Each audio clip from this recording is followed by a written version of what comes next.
He must do Barlow's bidding during the day. And you think the Glick boys are all caught up in this, too?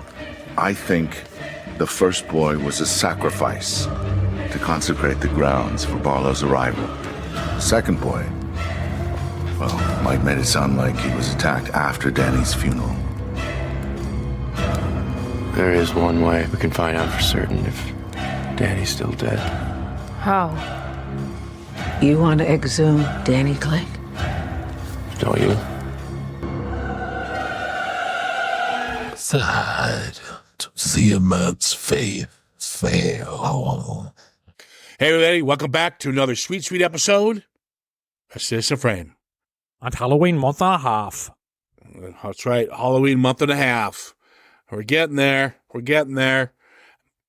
I guess that's what Gary Doberman said about his film we're about to talk about. Indeed. This was in limbo for a while, about 3 years, the remake of Salem's Lot.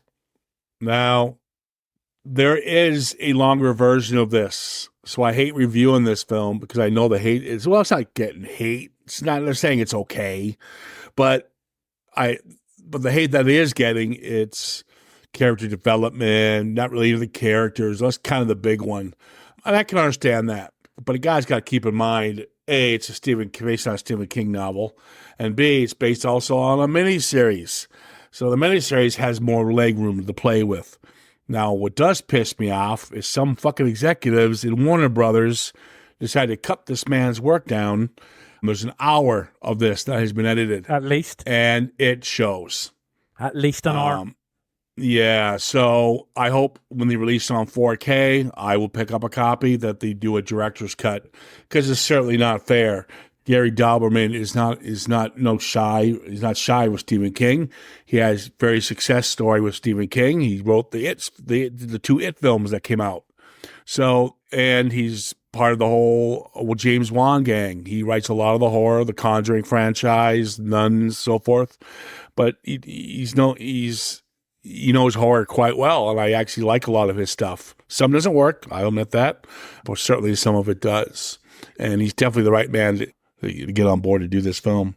But yeah, James Wan and Stephen King are actually credited here as executive producers. Yeah, well, Stephen King will always get that credit. And James Wan is the producer of this. He wanted to do Salem's Lot. So, and he kept it in the family. Gary Doberman, he's obviously, like I said, he's been with the James Wan group, Atomic Monster, for quite a while. So yeah, I don't know. I don't think it's the film's fault. This has nothing to do with the film, why it got benched. This was because HBO was going through a massive transition. It's no longer HBO Plus, it's not HBO Max. They're canceling films that are already filmed. I think they did that with Batgirl or something. Batgirl, yes.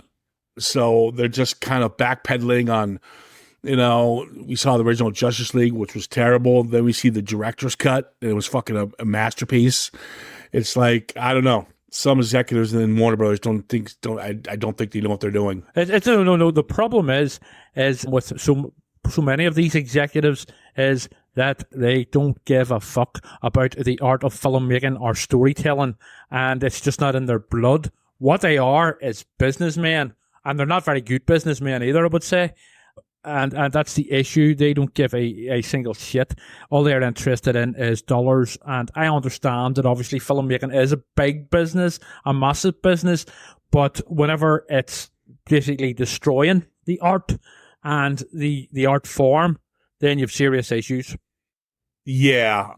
We talked about that recently with 70s, where producers trust their directors and walked away, let them handle everything.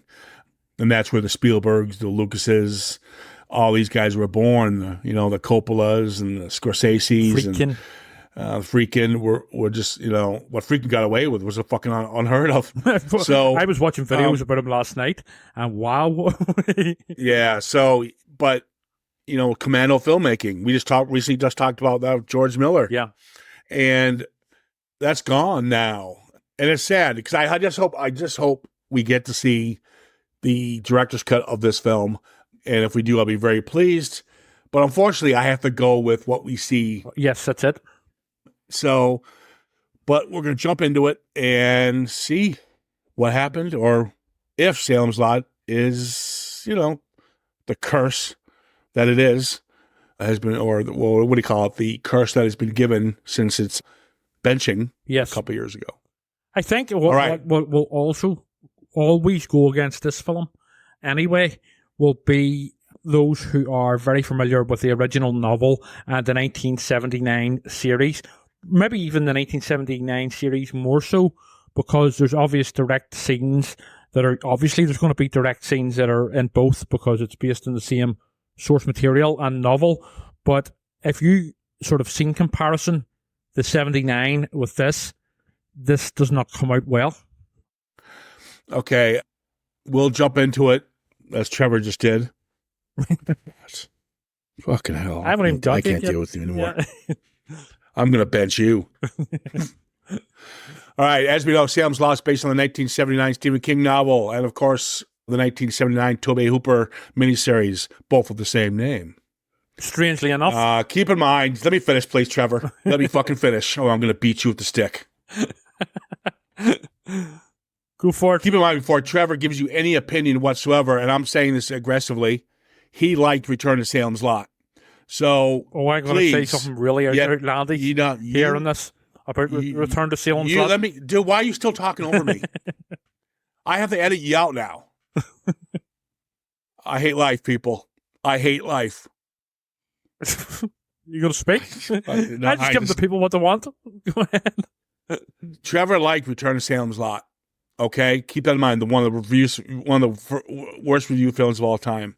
So don't listen to his opinion. So when I can't do this at 9:30 at night with you. I just can't. I just want to end my life. Where's Barlow? Straker, where's James Mason? Now we're going to kind of jump into the characters here a little bit, and this one we got Ben Mears, the usual. We got Ben Mears played by Lewis Pullman, or I like to know it as Bill's little son. Now Ben Mears was played famously by David Soul. You got Mackenzie Lee is playing Susan Norton, which was played famously by Bonnie Bedelia. You got the rest of the cast. The only one's kind of replaced as Bill Camp is Matt Burke. He's replacing Lee Ayer's role. He played Jason Burke. They just really changed the name. You've got Spencer Treat Clark playing Mike Ryerson, who was famously played by Jeffrey Lewis. You got Starker, who was played originally by James Mason. And this one he's played by a guy I like to see, but I think really, really, really underused, is Pilu Asbeck. We talked about him with Samaritan. He always plays a pretty good bad guy, so I think they should have utilized that a little more. You've got, just kind of a mosh pit. And then you got a couple of people that are written out. Again, we don't know if they are in the original cut. That's what I got so far. Okay. Can I speak? Do you mind? Yeah. Oh, you want to interrupt me again before I can even host? Yeah, please. No, please. But thank you for asking. Yeah, no worries.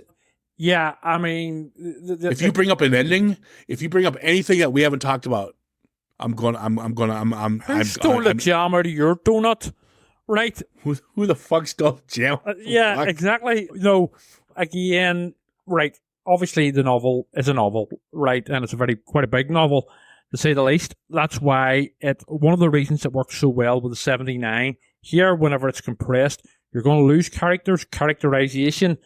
And it just doesn't work. The original and the original novel, of course, is basically Dracula meets a soap opera set in small town Maine, and it works. It's pulled off in both, so it is, and pulled off greatly. 100%. Keane even said himself, it's basically his version of Dracula, but set in Maine, small town Maine, Jerusalem's Lot. But whenever you compress things, you remove characters and take all of that human drama and characterization out of it, you're not left with much. First of all, you can't compare this to the original Salem's Lot. You can't help it, but whenever you're watching it. I don't care. That's the problem with people like yourself and other reviewers. They're not doing that. That's not fair to this filmmaker. Now, Possibly. This guy is it's not. But you can't help it. So, yeah, you can. If you've seen the original, you cannot help it. No, it's because you're closed-minded. I'm not closed-minded. Yes, you are. You're very closed-minded. I haven't even spoken yet. Let me finish. Especially with remakes. I'm not saying this is just not you, Trevor. It's pretty much everybody. No, you're not touching the source material. Fuck off. But is this, right? First of all, was this necessary? But yes, it's been butchered by the studio, and I feel sorry for the guy who made it. You know, I don't say it's butchered. I still think we have a solid movie here. No, I don't. Sorry. That's fine. I'll come at you. I'll gun blazing, no problem. You're hard. I'll go scene by scene. This could be a 9-hour podcast. I'll go after it all night long. I'm up for it. Let's do it. Oh, Jesus Christ. I'm not. Let's just end this now. Fucking hell. I like the opening credits. I like a good opening credits, and I like how they have a map, and the map's a trail of blood, and the blood's representing all the blood that Barlow and Strucker are leaving behind. But also, and how it leads until the final credits say Salem's Lot to Jerusalem's Lot. It is kind of a nice little, kind of a quick prequel. I guess you could say. Yes, it works very well because actually you also get newspaper clippings of the history of the Marston house. Because the Marston house is a character in itself, which we sadly don't see enough of in this as well, where it's basically, it's not even connected to vampires as such, it's just this whole concept of a house that is evil, and it attracts evil, because in the backstory, there's been all these murders over the years happening at it, and bad things always happen on it, and it's almost like evil, Barlow and Straker were attracted to it, even subconsciously because of that. So we do see little glimpses of this in the opening credits with the newspaper clippings and stuff, and later on when Ben's at the library. Yeah, I mean, we that's pretty much embedded, and everyone knows pretty much about the Marsden house. And I kind of like they take that away, they go a different direction, because my big flaw of the original Salem's Lot is the ending. You agreed with that. The ending was very rushed and stupid, quite frankly. Let's go to Mexico and fight vampires. So they kind of tweaked that a bit in this. Well, actually, they tweaked quite a bit, and we'll dive into it. But I like the fact they take the Marsden house out of it, because we've seen enough of the Marsden house. And a remake still stays with the source material, the basics, but they make it their own. Fright Night is a perfect example. We haven't done it yet, but we'll certainly compare apples to oranges with the original Fright Night and the new Fright Night. Both are fucking great films, but I actually think the remake of Fright Night is a better film. I think Colin Farrell and David Tennant steal that movie. And they're actually fantastic at it, and not to take away from obviously Chris Sarandon, but okay, we might get to that eventually. Right, we'll argue about that for sure. But yes, that's one for the future. But I do like there's some really nice shots throughout this entire film, and there's a nice shot where after Straker, is it Straker or Straker? Straker, right? Yes, Straker. I'm confused. So Straker gets these guys to move, kind of like the same opening we had in the original. Yes. And he pays these guys, and there's a nice shot where one guy's, I'm not going to open these doors. He's like scared of, you obviously know that he's scared of the house. And he opens up the cellar doors, and you just see blackness, and he's just looking, and there's calmness in the background, and just blackness. And all of a sudden, you see this red glow going down the stairs into the cellar. It's a nice little misdirect, because what it ends up just being the moving van. Yes. It's red lights moving backwards to back up. But stuff like that, this film is got a lot of that going for it. But, and then there's a shot where they're delivering the coffin. And then we zoom in on the coffin a little bit, and you hear a little noise coming out of the coffin, and one of the delivery men's eyes go white because he's hypnotizing him. Yes. Which I kind of like to see that. I never see the hypnotizing in the last one, the original that is. So I do like to see being able to trance somebody before he attacks. Well, also going with the original novel as well, the crosses glow in the original novel, I believe. I mean, it's been a long time. But yeah, so they'll have that in here as well, which is in keeping with the original, I believe, which we don't have actually, I think, in the 79 version. I can't remember. I think they do glow. Maybe a bit. Yeah. Maybe I can't remember. But yeah, so I do like that, and they really emphasize that in this one. So making his victims vulnerable before he attacks. I do like it. I do love the opening credit, not the opening credits, but the song they use, Sundown. It's a great song by Gordon Lightfoot. Yes. And then they give you they like to let you know where you are. So they give us, during the song, they give you this nice glimpse of the small town here. Dog Day Afternoon is playing in the drive-in. It's right there, you know, it's 1975. Setting the time for the viewing audience. Yes, all- there's a nice glimpse of Christine in the garage. Yes. Also, being worked on. 1975 was when the original novel was published by King. Also, just jumping back a bit to the opening credits, we also, whenever the title of Salem's Lot is actually the same font as the original novel, the original publication of the novel, which was a nice touch. Oh, okay, I didn't see that. I wouldn't have caught that, but there you go. That's all right. He does a lot of superimposes. So when you meet the Crockett, the realtor who had a bigger part in the original, obviously.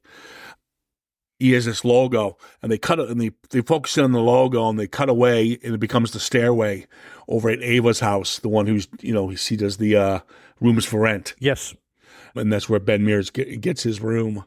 There's a lot of that in this. There's also he does the same thing with the peanut butter and jelly sandwich and stuff like that. Nice cutaways and nice edits to move to another, nice transitions to another scene.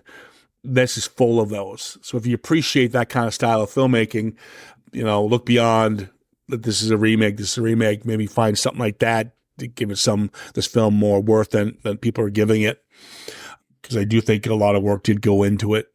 It's got problems. I'm not going to sit there and kiss its ass.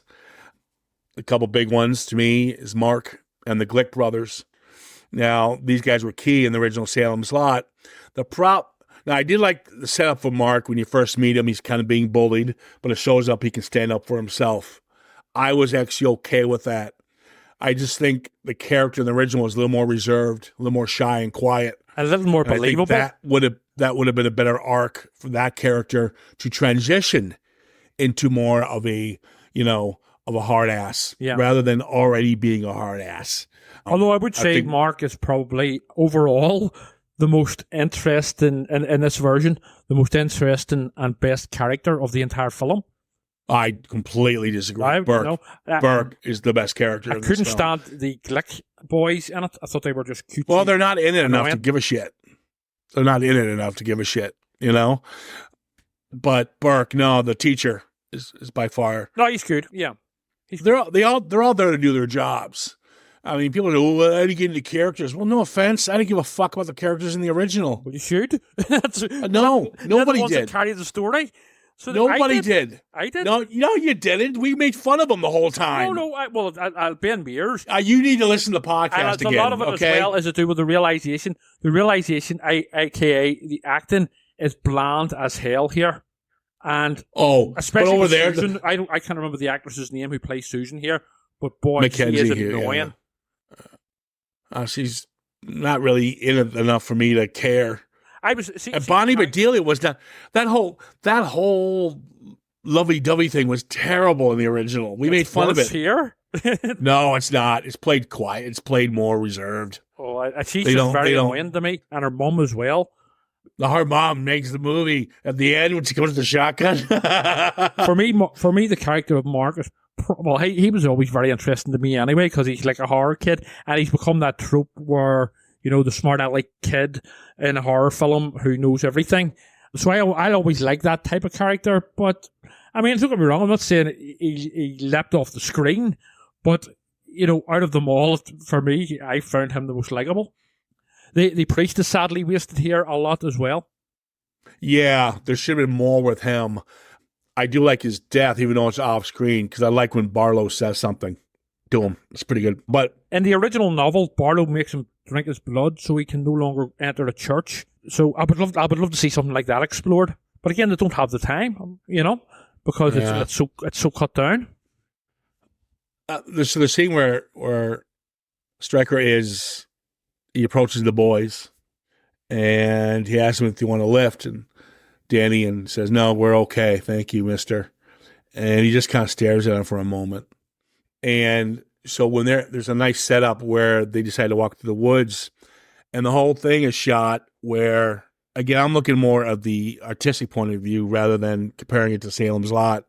Now, the original Salem's Lot was fun because you had the wind picking up and a little fog coming in, and the kids get lost and confused and dazed where he is, and then he runs into James Mason. I need caffeine.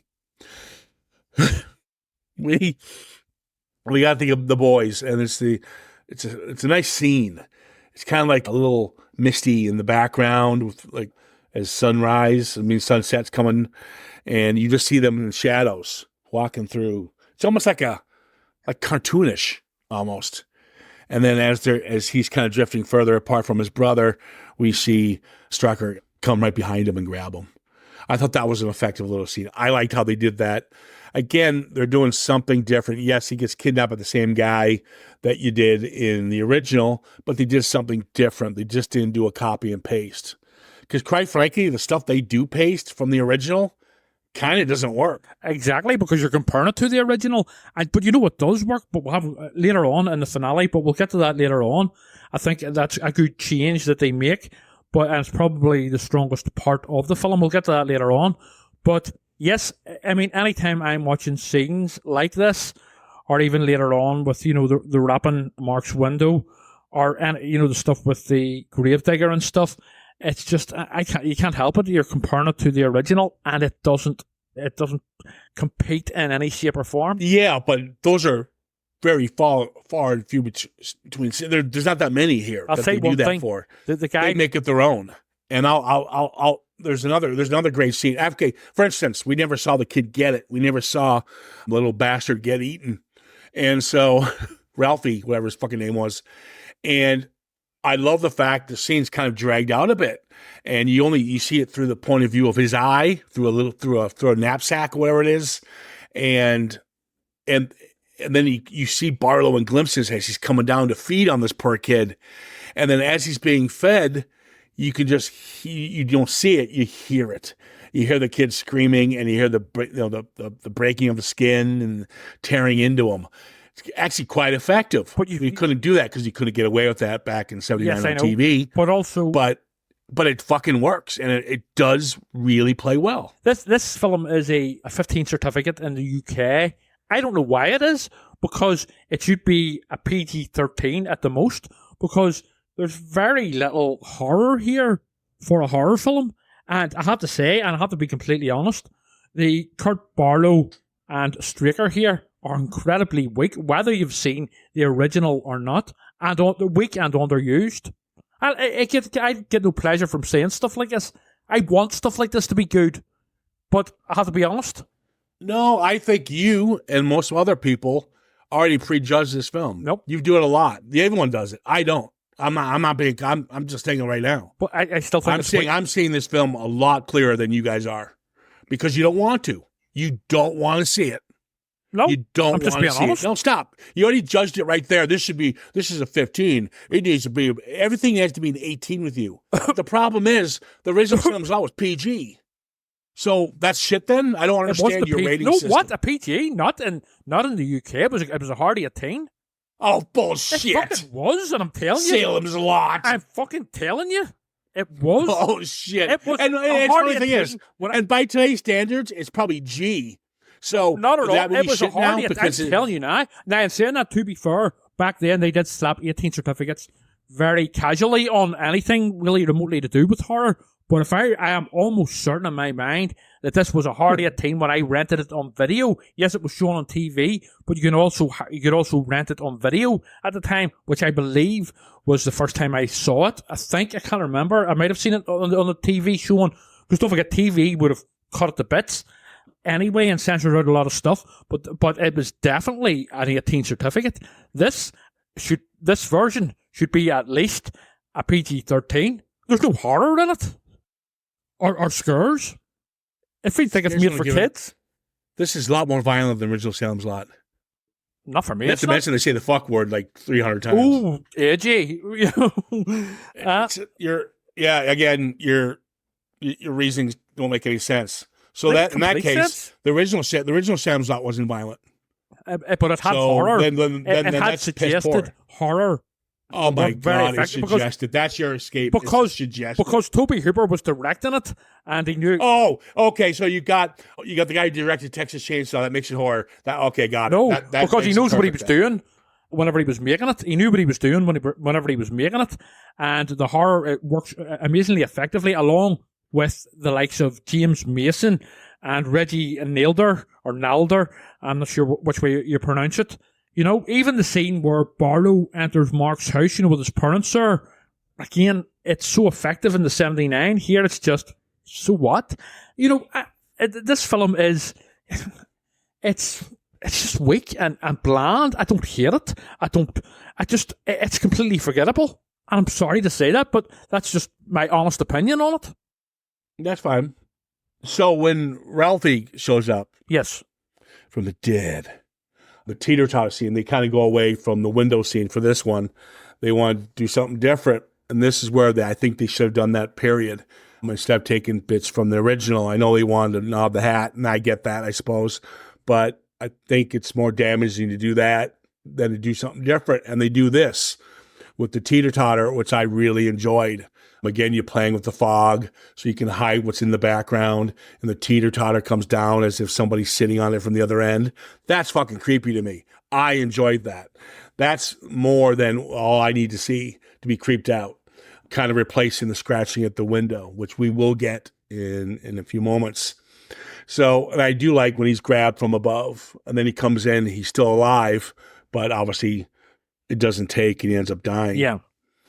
But that whole sequence of events I enjoyed. And the great thing about it, what they do in this one, is when Ralphie's gone, he disappears, there's a manhunt, and then it says 2 weeks later.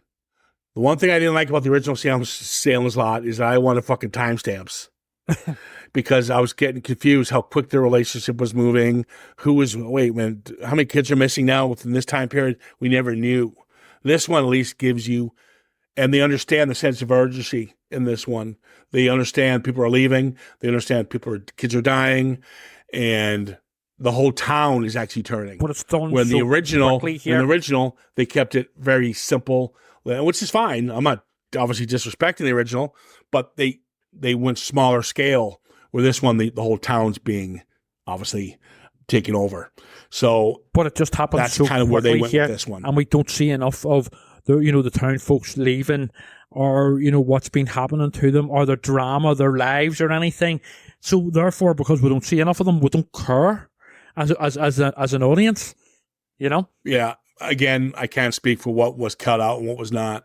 But like I said, if I ever see the original and I see that kind of stuff in it, and this man's work's been, that would piss me off, because I would love to see a longer version of it. Yep. I really do. Then we got the Mike the Gravedigger scene. So they played around with it a little bit, helped me get me out of the coffin. Even though That's not a bad scene, actually. it's not a bad little scene, they tweak it a little bit than the original. Yes. He jumps on from behind him. Still got a little creepy. And Mike's Spencer Tree Clark's very good in it. I actually like him in it. It's tough to replace Jeffrey Lewis. I think Jeffrey Lewis pulls it off a little better. But that's not really. Jeffrey Lewis has that face. Exactly. He's creepy looking anyway. Yeah, so it works better for him. But he does. He holds his own. But I still like when he just pops up in the coffin and then we cut to a commercial break. Yes. The pauses. Yeah. I would say, again, which makes me think that there is a lot of good stuff left on the cutting room floor by whoever. But there's a particular shot whenever it's later on, it's a bit later on from here, whenever you find out that the town is deserted and many of them have been turned into vampires, which we don't see any of. But there's a particular shot that really made me think, yeah, there was potentially something good they could have done here, but it seems to have been cut to shreds, where Ben and Susan, I think it's Susan and the doctor woman, basically look back and into the town, and all the vampires are there, like standing on the buildings and stuff. Yeah, I love that shot. Yeah, that's the best shot in the film, actually. And yeah, it's a great shot, but it does explain that's why it's quiet, and they do mention it quite a bit at times, Where is everyone? What's going on here? It would have been an even better and more effective shot if it had more context, in that we had actually seen some glimpses of what happened to these people or got to know them a bit. But we don't need to see people being attacked every 10 seconds. No, I know that there, but it would have certainly added to the drama and the tension for whenever we eventually do see this very effective shot. It would have made it so much more effective. I think he works instead of glorifying it with violence and stuff like that 24/7, I think what he does is play with the atmosphere, and I think he does do it well. There's nothing wrong with You that. got to use his music when he goes back. Is it Mike or Matt? I was when Mike was Mike's in the shadows in the bar. Yes. And you have Hurdy Gurdy Man by Donovan playing in the background. That song's always creeped me out. Mm-hmm. And he walks up to him, and you can see the actor sells it quite well. Mike says, "I'm not feeling like myself. Something's not right." And there's a shot where he leans back, and his face just alters a bit in the shadows, and his eyes bulge a bit. Yeah. And it's fucking creepy as fuck. Now that and we talked about my favorite scenes, teacher, we always like that scene. Yeah. I mean, but again, he's making something for himself. He's doing something different, and it works in this scene. But again, people aren't going to see it. They're not going to see what I saw. They're just going to see a man sitting in the corner, blah, blah, blah. I don't want to watch this. But if you watch that scene, you watch it again, and you watch it and go, that's fucking terrifying. And I don't know. I think he does a nice job with that. And then he takes him back to his place. He's going to bring him to the docks the next day. They play it again when how Mike is so calm and relaxed and monotone. And there's Burke as he turns his back on him, and he's sitting on the bed, and all he's going to do is shut the window down. As he shuts the window down, the pain blocks our view of his eyes. When his eyes are shown again, we get that glow in the eyes that they give us. Again, another effective scene, replacing the one I really do enjoy in the original, but this works just as well. I mean, it's not a bad scene. It's not. Man, a bad I just scene. nailed. I just gave you. Are you going to let me finish? Wonderful. Let me actually reply. Both those scenes are good. Reply, and you're jumping down my throat. Well, I was waiting for you. We had a scene. dramatic pause from Trevor. It's not a bad scene, but it's no. If you bring up Home and Away, Jeffrey Lewis, I'm sorry, but I can't help it. If you have watched the 79, you will not be able to, apart from you, don't know what's going on with you, but you will. It's only natural that you're going to make comparisons in your brain, whether you like it or not. Disagree? No, it's not. No, that's not bullshit. at all. I'm not closed-minded. You're closed-minded. Some remakes. That's I have nothing against remakes, but well, do you actually have stuff against remakes? I am giving you shot by shot of why this movie sell, why this movie is being underrated. I'm giving you shot by shot, and you're like, oh, okay, all right. Like that. In fact, that's a perfect way to describe most of this. No, you didn't, but you're sort of. Oh, who said it? When did I say it was a masterpiece? It's not. It's all right. Disagree. It is because you didn't see it. Wrong. Because you didn't see it. You didn't see it. You didn't want to. And that's why. I mean, I didn't feel while it's competently handled all round. It's just there's no real punch to it, and there's no real sort of bite, pun intended. Yeah. Don't need pardon the pun. No, but you don't need that. It's subtle. That it works. Now, don't get me wrong. There's some problems coming up here, but leading up to this, because the last 45 minutes is where everything kicks off, which is a lot better than what Salem's Lot gave us. Salem's Lot, the original, just gave us characters. But there was a point to the slow burn of the novel and the 79, because you were getting to know the characters, and then whenever the bad stuff does happen to them, you care. Here, you don't get to know them enough. Well, you should. I don't. I didn't. Why do you care? I did. What are you saying, Karen? Yeah. We didn't. I did. I didn't. I still enjoyed myself. The more you get to know the characters, the more, whenever all the vampire stuff happens to them, it's much more effective. Here, it's just, you don't know these characters. It's just random characters that could be extras for all the audience knows. And that's the problem. And you know what? I have no doubt Juan and the director and all the rest of it are mightily pissed off at all of the cuts that have went on here. And no doubt it is connected to why are a big reason why this film was delayed. There's very possibly other problems. But if I was the director of this, and I've no doubt there were, obviously, with all films, there's always cuts and edits. But with this, if I directed it, there's a chance you would be tempted to disown it because there's so much trimming going on here. Usually it's funny when Burke, after the little, sees somebody crawling into his, what do you call it, into Mike's bedroom. He runs to get Susan and Ben. Okay, guys, listen, they're vampires. And they're like, okay. To be fair, even the doctor woman sort of addresses this as well. I mean, where it's like, vampires, he is fucking serious. And she looks at Ben and with him holding the cross.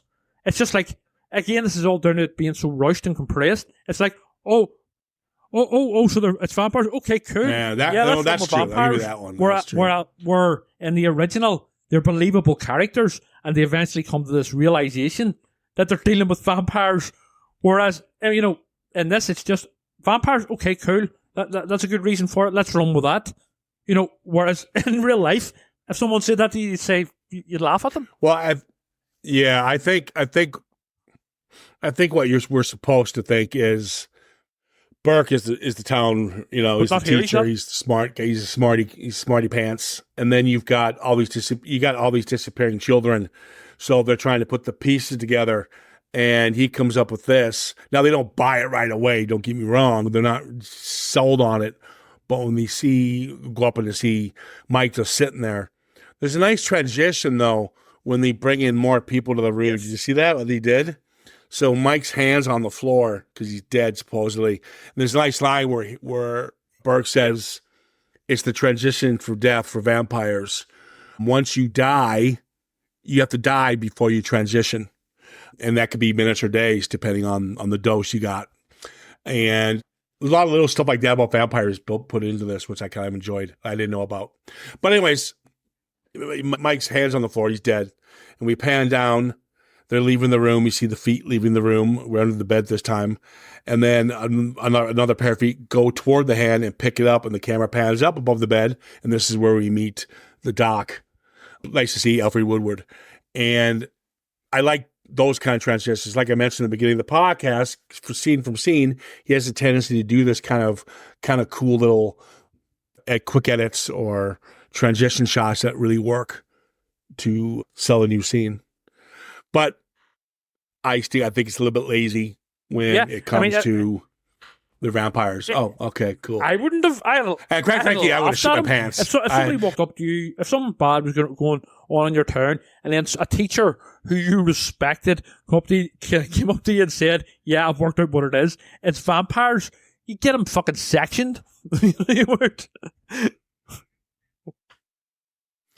Well, I understand that. I don't think they would disrespect him because he's not a liar. Yeah. He's respected. So I get why they wouldn't handle it that way. But there should have been. Yeah, exactly. There should have been an argument there. Yeah. Like, have you been drinking? Even if you give us something really quick to pull them in, fine. But you needed something, not just there's Mikey's dead. Cool. Yeah. Because at this point, we don't know. Yeah, it's just... We just see a dead guy. It ruins your immersion in any sort of drama where it just... Crazy shit happens and it's just accepted. There's no drama or conflict here. And that ruins it so much. So you've got... Mark gets a visit from Danny this time. This time they stick with the window scene. And... Still not as effective as the original, believe it or not. Even though it's a kid on the string and it's got the fog. But... Again, you didn't catch it probably because you're close-minded, along with everyone else. The way they do the shot when the kid's floating is they haze out his face and he looked kind of bloated, kind of like what Mike looked like when he was in the shadows. And you barely see it, but it's very creepy. You can't barely see the face. Almost looks like Pigman from Longlegs. But it's really creepy if you look at it, and the way they sell the face being all obviously when he comes into the picture, it's more cleaner and sharper. But him being kind of hidden behind the haze outside the window. So it is quite creepy. But as good as I did like it, and I'm okay with it, still doesn't hold a candle to the original. The original still was creepier. I think it's because it's the first time I saw it, and it was like, that's more, and that's where that's hard to get that out of my head. Oh, the original. It's because I remember as a kid and scared the shit out of iconic me. scene. So that's, that's.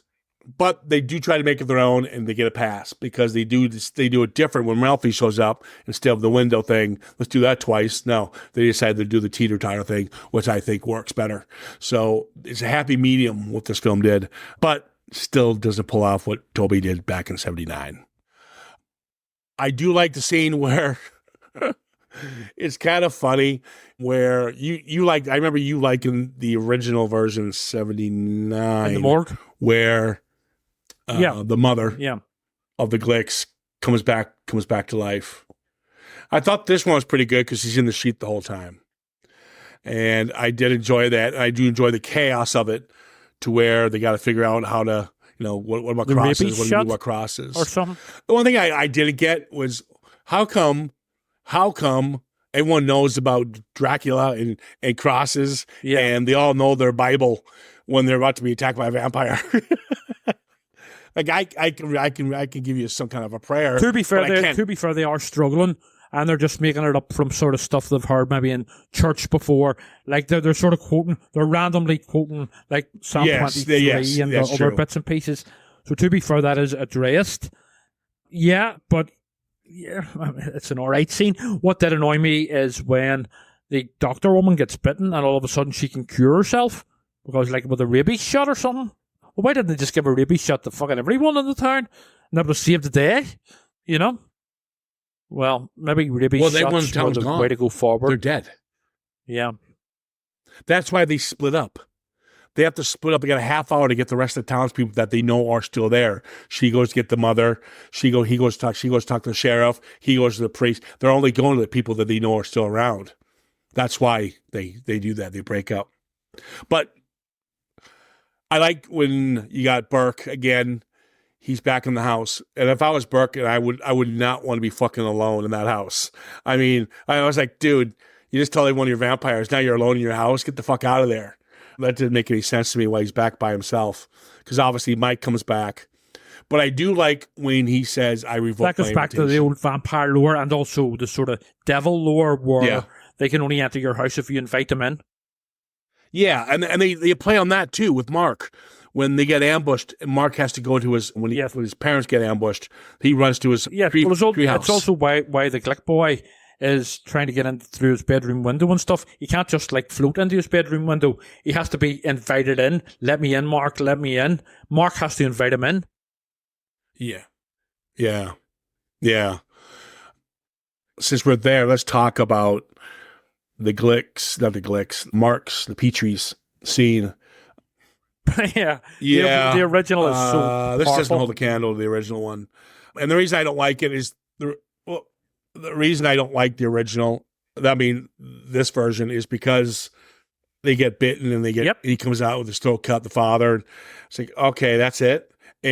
But what worked for the original, you didn't see it coming. Skulls together. Yeah. He pops up, smashes their heads together. Yep. Like, yeah, they should have kept that in there. Why not? See their heads get crushed. Yeah, something and then cool Mark like that. In the original, why do these off-camera kills? Very effectively goes, "I'm going to kill you," but here, like the Mark here is just like whatever, So what, and it's just, So you don't give a shit. Yeah, you're never introduced introduced to Mark's parents like you are in the original.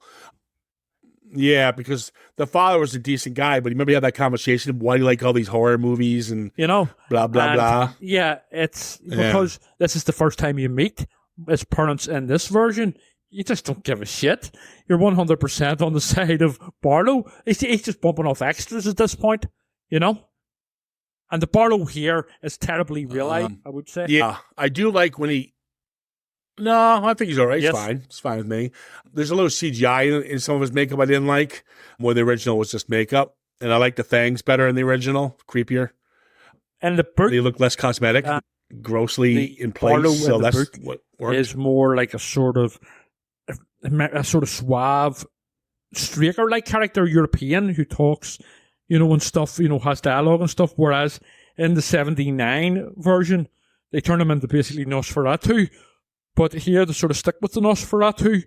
So, now, I as I said in the last podcast, I haven't seen the 2004 one with Rob Lowe, and I think subconsciously I didn't want to see it because I didn't want it to ruin my memory of the 79 version, but I can't really comment on that. But from what I have read up on it, they went back to the roots of the novel with Barlow. Rutger Hauer. Yeah, I can't remember it. Yeah. Rob Lowe, Donald Sutherland, Rutger Hauer. Yeah, so I do like the line where he says, Barlow says to him, sad to see a man. But it's even better in the and then 79 he just kills him version. off camera. You have James Mason come in, he goes, come on, Shaman, do your worst. And James Mason is fantastic in the scene, where he's taunting the priest and he basically wins over. So he does, and it's really threatening from James Mason, along with the silent but deadly Kurt Barlow. Here it's just like, I don't give a fuck, I don't care about these characters, or there's no real threat here, And see, in there, not really, no. Oh, there's no real threat. No, I'm talking and in this version, the new there's version, no real threat in the original. And I'm saying that the original is major threat. It's with James Mason and stuff. Basically, I'm talking about the scene with Mark's parents in the original, which is where James Mason is extremely threatening and sinister along with Barlow. Here, you even admitted it yourself. Here, it's just like, so what? Oh, yeah. There's no, he's bumping off extras. So we get to close to the end where everything starts going to shit. There's a nice shot where he's outside the church, Ben, and Doc is trying to get him to come back in. And he turns to her, the town's beautiful shot of the town, a little foggy as we're beginning, and street lights. And then he turns to her, then we turn back, and the fog's still there, but you see all these vampires all over the roofs and shit. It had a very Lost Boys feel, which I really enjoyed to see. But it's they do these a couple times. They do it a couple times in the film just to let you know the town's been taken over. This is it. Yeah, but there's nothing. And they know at this point they need to get shots, which I really like, to be honest. Especially the one with like them standing on the roofs and stuff. But there's no build up to it, so they're just like thrown in because of presumably the chopping that took place to this. When they end up going to now, instead of doing the Marsden house. Now, we forgot to talk about this one scene I was very disappointed in was when Mark kills Striker. And it's so like, I mean, this guy's supposed to be a badass. I wanted something more to this one. Yep. I thought it was silly. I was like, that's it? A golf club? You fucking kidding me? Take him down, big kid with a fucking club. Yeah, that rubbed me the wrong way. I mean, where was the threat here with it? How did he die in the original? He's killed by, I think, is he stabbed or something? By either Ben or, I would have to watch it again. But I know it is a little anticlimactic in the original as well. He doesn't really get down, but he's killed in the Marston house towards the finale. I remember that. Yeah, they're all killed in the Marston house eventually. Yeah. But I mean, it is a little anticlimactic, especially because James Mason is such a great villain in it. But even here, it's even more anticlimactic because it's just basically a kid with a stick, you know? Yeah, I like Palou Aspect who played him. I do like him. However, I think you needed, again, it's all about casting, I suppose, but I think you needed an older person to play that role. You know, you almost needed, or more suave, you know, like Pierce Brosnan. Yep. I know that sounds funny, but Pierce Brosnan would play that. He plays it. No, Brosnan would nail it. Here, he's a bit too camp as well. You know, and it's a bit like, am I watching a Carry On film? Well, I don't think it's that camp. I mean, but yeah, he doesn't really work. No, it's not that camp, but it's bordering on. He's got some good scenes, you know? But there's not enough of them. You know, Max von Sydow, Needful Things, the store owner was creepy in that. The way he talked to you and the way he was talking to you, but he's being condescending to you, but you don't realize he's being condescending to you. That's the kind of character I expected to see. James Mason nailed that. I mean, that's James Mason, for Christ's sake. You can't compare apples Exactly. to oranges there. Unfortunately, you're not going to get those kind of actors in these films anymore. But I do like how they switch away from the Martian house. We've been there, done that. The complaint that I had of Salem's Lot was where it was way too quick ending, where it took 2 minutes, let's set the place on fire and run. Where this one, they kind of take it outside the Martian house now. We've already had a couple showdowns there. Let's now do the drive-in, which I really enjoyed.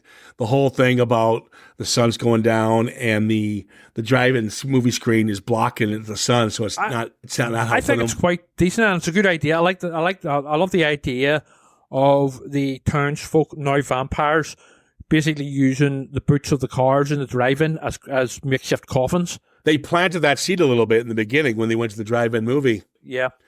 Yeah, and as they're coming out of and Ben's trying to get out of the light, Mark, a smart kid, knocks down the screen and with the car, and the sun starts obviously burning all the vampires.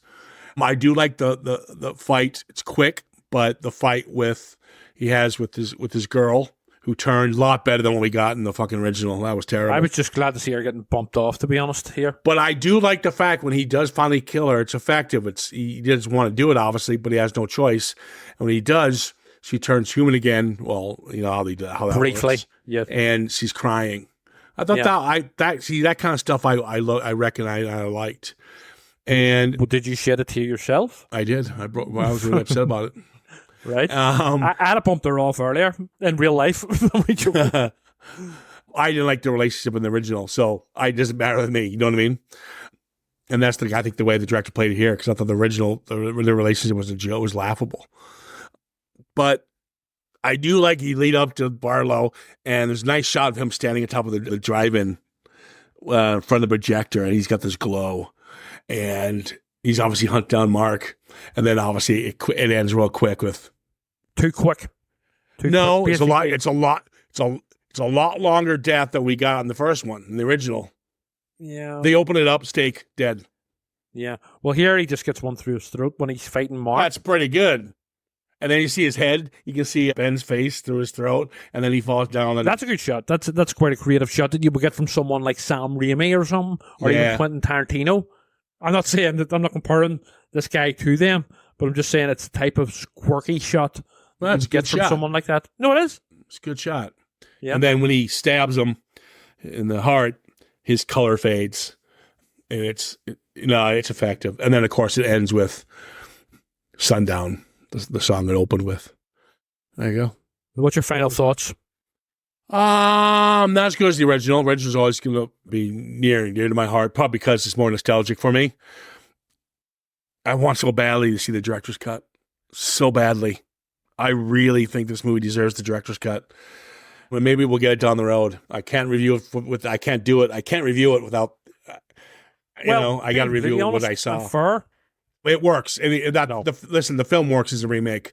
It's not as good as the original. I'll never do that. The original is a classic, always will be. Probably because I grew up with it. I know it like the back of my hand. However, at least what this does, remakes are a dime a dozen, and they're just a copy and paste. At least this one outside the box. Some of the scenes don't work when they play homage to the original. I agree with that 100%. But there's some creative shots here. There's some fun little planting the seeds, some nice little Easter eggs with Christine, some Stephen King nods. I liked the Burt character. I liked the Ben character. I liked the Doc character. I liked the scenes with Mike, really worked. I could keep going. It has a lot going for it. It's not as good as the original, but this is not a 5 out of 10 film. By no ways. This is good solid. I give it a high 6. I give it 6 point something. I give it a high 3 or 4. I'm serious. Come on. But I do think that I do feel sorry for let me finish here. The reasons being, I feel sorry for the director because obviously there is some serious studio interference and cutting going on. But based on this version that we have been given, I feel it is unnecessary, bland, and completely forgettable. But at the same time, there were some glimpses of some potentially decent stuff, to be completely fair. So I do feel sorry for the director. It made me want to go and read the original novel again and also watch the 79 one again, and also made me look forward even more to Igor's Nosferatu. That's just honest. But I do feel for the director. 3 out of 10. Fuck off. All right. 3 out of 10. Serious? You're a fucking clueless twat. You're a Bullshit. clueless twat. But, well, yeah, everybody's mad. You've angered me this entire podcast. What's You've a angered twat? me this entire podcast. How does that spell twat? T-W-O-T? It's twat. Twat. T-W. I said twat. You All right, you I'm not said doing your twat. little Belfast It's like accent a poish, now. Like a poish. Hey, mate, you're a twat. Stop being a poish knob. A poish twat. off. Twat. Fuck off. I'm never doing a podcast again. Oh, As you can tell, Trevor's angered me today. I'm not. Says Mr. Whoa, Gresham. calm down. Calm down. He's interrupting me the whole time. Very rude to me. Very rude. Yeah, right. Guys, check out Salem's Lot. I want you to go see it. And I hope you guys do listen to this before seeing it and go, I'm going to listen to these guys first. And I'm going to listen to Ciaran, and I'm going to watch it, and I'm going to check for those little special shots he talked about. And I promise you, people go, okay, it's not as good as the original, which I would agree with, but man, it does have some cool stuff in there. And any horror fan looks for cool stuff. By all means, make up your own minds. Or just listen to me. Tell Trevor to go fuck himself. Bastard. What? All right. I got to end this because Trevor's been very abusive to me to this whole podcast. So I didn't start calling you names. You called me names. You called me twat, which is essentially a posh twat. Here, twat. All right. Next up, the 2 Beetlejuices. And then we got a special one, the Westmaster. And I think we have to throw another one for a month. We'll probably just do Silence of the Lambs or something. Yeah. No, wait. Yeah, probably. I don't know. Who cares? We'll sort something out. We'll figure it out, people. All right, guys, we're going to end this one. This one's a long one. Sorry, I apologize. Most of it is my rant. But you know what? I just don't like movies being hated on. It's not fair. There's a difference between hating on something and being critical of it. I'm not hating on this. I am being honest and critical. And there's a huge 3 difference. out of 10. 3 out of 10. I don't hate this film. I'm you being do. honest. 3 out of 10. You hate the film. No, it doesn't. No, there's a difference between being critical of something and this isn't a personal attack on anyone. We're not getting back on this track. We're not getting back on here. It's after an hour. We've been doing this for an hour. You've upset me for a whole hour. Oh, so you're admitting you're upset, right? All right. Hope Barlow comes to get you. You know what? I'm going to show up. I'm going to scratch your window. Here, now that's horror. Kieran's rubbing your window in the That middle of makes the sense, night. creepy. I'm hanging on a piece of rope. I'm hanging on a piece of rope. Fucker, let me in. It's freezing in here. I just open the window and go, fuck away off. All right, guys, we're going to end this one. Take care of yourselves. It's all good fun, people. Yes. It's all good fun. Father. All right. Take care of yourselves.